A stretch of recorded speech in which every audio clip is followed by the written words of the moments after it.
What's good, everybody? It's your boy Alonzo back with another video, man. We're playing the 49ers this weekend. Holiday season's here as well. Happy holidays to you guys and your families and loved ones, man. Make sure you're staying warm this holiday season. It's supposed to be the coldest Christmas we've had in like a decade.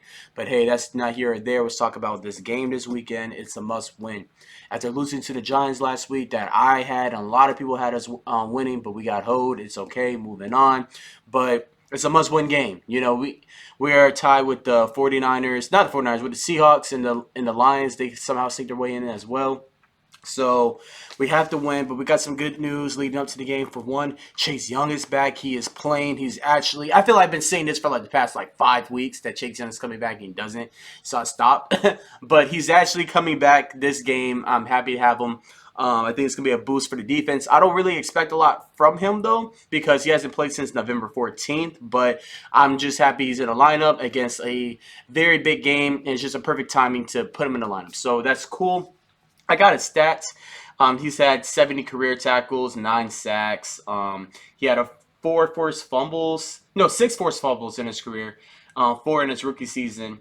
And he also had a touchdown fumble return as well his rookie season. So Chase is a beast. We know we could do. He had a great rookie season, defensive rookie of the year that season when he came in.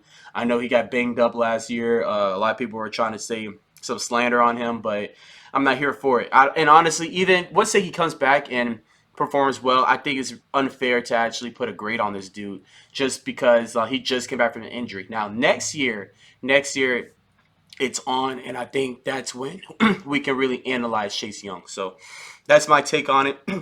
But I'm glad Chase Young is playing. He'll be back. And I think it's perfect that he's coming just in time. Also, Pro Bowl. Pro Bowl is around the corner. They announced Pro Bowl players for the Commanders. You got Terry, Jonathan Allen, Tressway, and Jeremy Weaves. If you guys been seeing over Twitter and Sports Center, they've been trading a video. Ron Rivera is telling the players that they made the Pro Bowl. And they did an emotional video for Jeremy Reeves. If you guys don't know, he was the safety. He's been on and off the practice squad since 2018, just trying to make the lineup. He was on the Eagles at one point and came to us. Practice squad, roster, wave. Like, it's just been a rotation of that. But recently, he's been, because of injury stuff, he got an opportunity to get in the lineup and get more playing time. Jeremy Reeves has been working his butt off, and especially in special teams.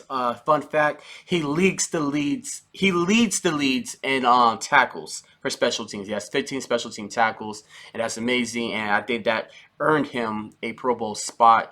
It was really emotional. I know there's some things going on with his family, and I'm just really happy that Jeremy Reeves made the Pro Bowl selection. Also, Montez and Payne, they're in alternatives or considerations. So it's cool that we have all of these Pro Bowl players that made the lineup. And shout out Jeremy Reeves. Moving on, I just want to talk about the keys to victories for the Commanders this Sunday. The 49ers are no joke, man. I mean, these guys, they're just about clinch the division. I think they did. I think they did clinch the division, and they're legit. I mean, they're kind of like they're very similar to us, but better coached. But let's just talk about the keys, man. I mean, they have Purdy. They've been through like three different running backs. They had a black dude, Trey Lance, Jimmy Garoppolo, and now they have Purdy. They say Purdy, he's been pretty good. He's been accurate, moving the ball and everything like that. Pocket passer. But overall, I think the first tip I have is we got to stop the run. We got to stop Christian McCaffrey. I mean, they had a blockbuster trade and got that guy. Christian McCaffrey's made an impact as soon as he came in. He's had over 100 yards the last 2 games. Their offense ranked number 9 in the NFL for rushing. But we need to slow down. I don't think we're going to stop Christian McCaffrey because they like to target him. They target him at least like 8 times a game. So we just have to really just contain Christian McCaffrey, kind of like the same approach we have with Saquon or Zeke when we played him in a divisional game. But like Christian McCaffrey is a player we got to watch out for. They don't have Debo. They still have Ayuk, but Christian McCaffrey is their biggest weapon they have weapons in every position. They have receivers, they have a tight end and running back, but Christian McCaffrey is probably the main thing we need to neutralize first. Also, we got to rush Purdy. All right, he just got a pocket passer, and this is going to be the first week we have all of our front seven. I mean, we got Chase, Montez, Allen, Payne. This should be like the full capacity of these Alabama boys, and all of them, they should just really be terrorizing the trenches. We should be dominating up front and really pressuring the quarterback. We could probably send four and still get a sack consistently. So we really got to pressure this guy. I don't really see him having too much of a crazy game if we can just pressure him. I don't really see him scramble that much, but he does have wheels. He can run if he has to, but he's not a run first guy because normally we struggle against scrambling quarterbacks, but I don't think that's a problem with this guy Purdy. I think that we can rush this quarterback. He's a sitting duck, and I expect to see him sacks. Lastly, for defense, it's just coaching. I just want to see just coaching and also discipline. And what I mean by that is for the 49ers, they have to use some handoffs and trick plays and stuff like that. Like really just some cutbacks. I just want to stay disciplined and just keep the eye on the ball. Maybe some read options, some RPOs. Just look out and just stay disciplined and stay home or to your assignment. And that just comes with discipline. Also, coaching. I just want them to play the right personnel, given the right situation. So, moving on for offense. So this is a bad matchup because again, the 49ers, they're also the best team against the run. So they're ranked 9th for the run, and they ranked number 1 against the run. So us being a team who likes to run, we're actually ranked 11th in the run. We tend to run the ball, and the fact that they stop people from running the ball, it is a bad matchup. But regardless, we still have to stay committed to the run. I don't care that they're the best defense against them. We still have to be committed because this is our 1-2 punch. This is our identity. This is what the Commanders do. We run the ball. I don't really see Brian Robinson getting negative yards, but I would be impressed if he gets over 100 against this defense. But I don't think they're going to hold them below 20 or something like that. But we still have to stay committed because if we don't try to run the ball, then we're not gonna sell the play action. Just establish a run, stay with it, don't abandon the run. That's my first tip. Also, we gotta let it fly. Again, they're a strong team against the run.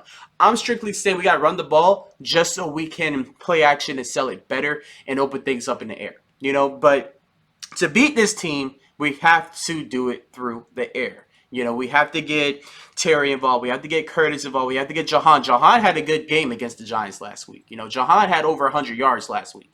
He's been pretty good. He's been getting back in his speed. Curtis, he's been good too. And Terry, he's a dog. He's an all-pro player. But we have to we gotta let it fly this game. And lastly, this game is gonna be in Taylor Heinicke's hands. All right, I know there's been a lot of scrutiny. Some people want Carson Wentz in. I mean, you heard Ron, man. He's going with Taylor Heinicke. And honestly, I'm all for it, because honestly, Carson, he's a sitting duck back there. But this game it's all going to depend on what Taylor does. Because he needs to have the right decision-making and also arm power to make the right plays and for us to move the ball. We got to move the chains and also convert in the red zone. I've so many times where we settle for 3 or maybe punt or even punt the ball. I'm saying we're in the red zone. So no, we have to move the chains and we need Taylor Heinicke to step up. This is a game where the 49ers are daring that that Taylor Heinicke beats them. And honestly, we have to bet that Taylor Heinicke steps up and delivers. Again, they're going to take the way to run from us, so he's just can put it on his arm and make some plays and make some right reads and make some dots out there. That's my major keys for the victory against the 49ers. Now for my prediction. Again, this is a must-win game. We're playing at San Francisco. This is a away game in the cold. I got us losing against this team, man. I think the season is about to be over. Even if we win, then it's just gonna play with my emotions. I hope we win, but I got us losing, man. Our opportunity was last week and we missed it, but I got us losing 21-14. Let me know what y'all think, but the 49ers are kind of built to beat us. It's just the fact that they're going to take away the run from us. I mean, maybe Chase Young can add a lift in the defense, but guys losing 21-14, 49ers way. Let me know what you guys think, man. I'm out. I'm going to see y'all next week with the Aftermath, man. That's always Hilton Commanders. Peace.